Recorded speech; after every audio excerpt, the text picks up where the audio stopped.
got some motherfucking design on right now. Bring it down, nigga, come. I got 3 old thoughts in the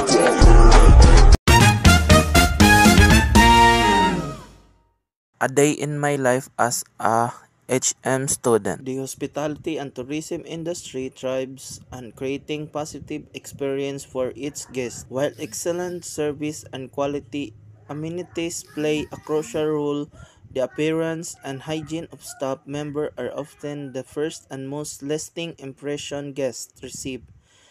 Therefore, maintaining a high standard of grooming, personal cleanliness, and presentable is not merely a matter of aesthetic, it is a fundamental aspect of providing exceptional service and ensuring the success of any hospitality or tourism establishment. Beyond the practical aspect of hygiene and sanitation, presentability also contribute to a more professional and welcoming atmosphere.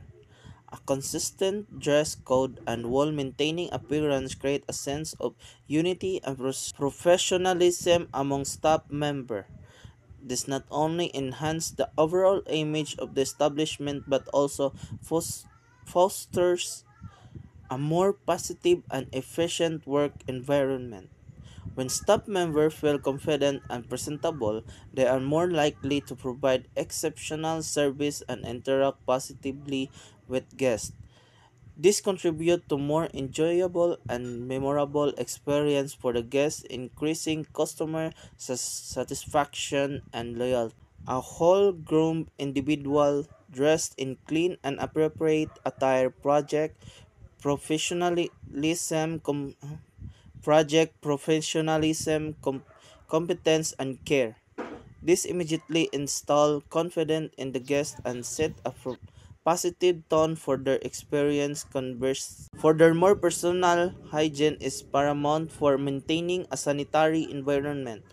The hospitality industry involves close interaction with guests, handling food and beverage, and working in space where cleanliness is crucial.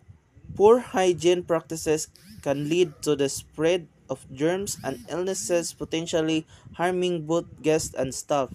Maintaining applicable personal hygiene include regular hand washing, showering, and using appropriate disinfection is essential for preventing the transmission of diseases and ensuring a safe and healthy environment for everyone.